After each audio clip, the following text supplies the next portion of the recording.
The parable of the cave, or usually referred to as the allegory of the cave.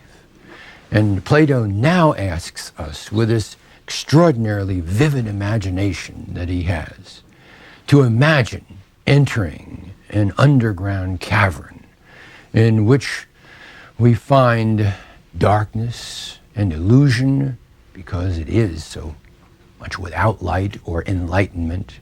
And the people in this underground cavern, as they look around, can see only illusion and not reality. They have hardly any sense of what they're looking at. They look at the walls of the cave and they see the shadows on the walls of the cave and they imagine that that's reality. As Plato points out, this is ignorance, profound ignorance, and yet these people that inhabit the cave are unaware of it. Now he says further, what would happen if a person were able to turn around and look towards the entrance of the cave, see light down that long tunnel, follow the tunnel out into the open, understand for the first time through the sunlight, through the light out there, that the reality that is outside the cave is true reality. What was mistaken as reality inside the cave is only illusion.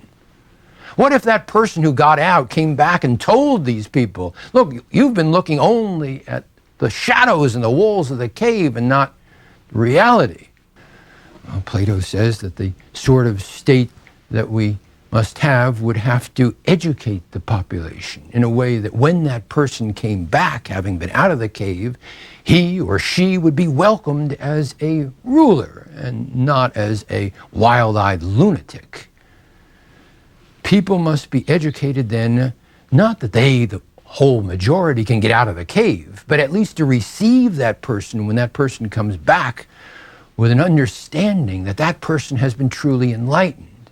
We want those individuals to rule. And at the very end of the allegory, Plato says in his Republic, we don't want, he says, an unjust polity any longer, in which men live fighting one another about shadows and quarreling for power as if that were some great prize. The kind of just polis that we need will have rulers unlike any ruler of the present day, because our rulers will think of holding power only as an unavoidable necessity and have no lust for it. For the truth is that you can have a well-governed society only if you can discover for your future rulers a better way of life than being in office. Then only will power be in the hands of men who are rich, not in gold, but in the wealth that brings happiness, a good and wise life. All goes wrong when starved for lack of anything good in their own lives. Men turn to public affairs, hoping to snatch from thence the happiness they hunger for. They set about fighting for power, and this internecine conflict ruins them and their country. The life of true philosophy is the only one that looks down upon offices of state, and access to power must be confined to men who are not in love with it.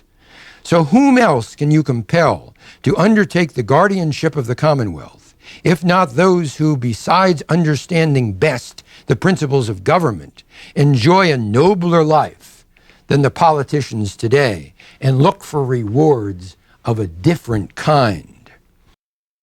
One must not lust for power. One must receive power as an obligation, as a responsibility to the whole state, to use it because there is a common interest and not a selfish interest involved. They'll see power as a responsibility and not as an object to be acquired. When Plato says that the problem today is that people are starved for lack of anything good in their own lives, and then they go into politics, he's making a critical point, and that is the political leaders that we want must be individuals who have integrity and character, who have discovered their arete as being that of political leadership, and enter politics precisely because they understand that this is a noble profession.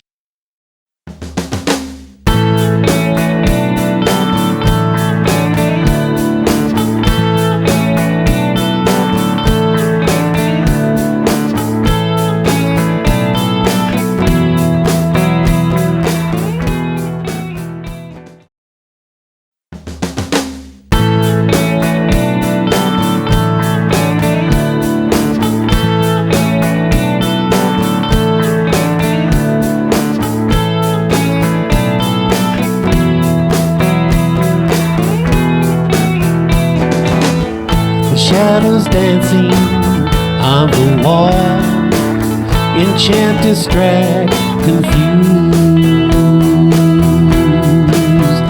us all.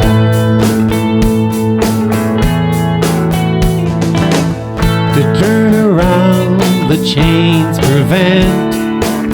Our heads seem locked, feet fixed in their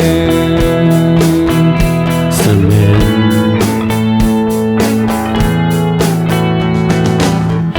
Dancing shadows are not what exist. Shades of gray but don't really live. Melt the chains and step out in love. Be the one you want to become. To free the shackles, to find the source. Detect the light that offers us warmth.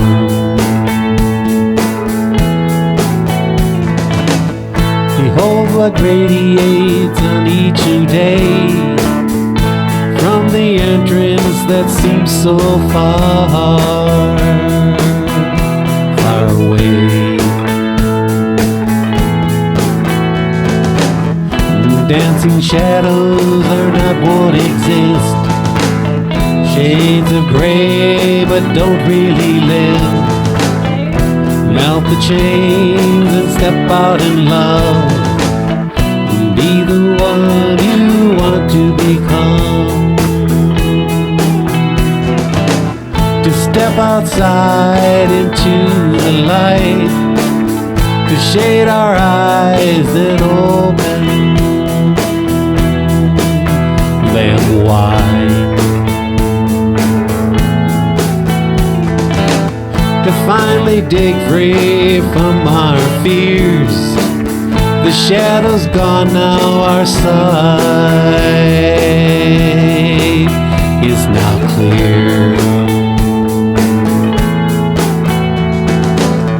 The dancing shadows are not what exist. Shades of gray but don't really live. Melt the chains and step out in love. And be the one you want to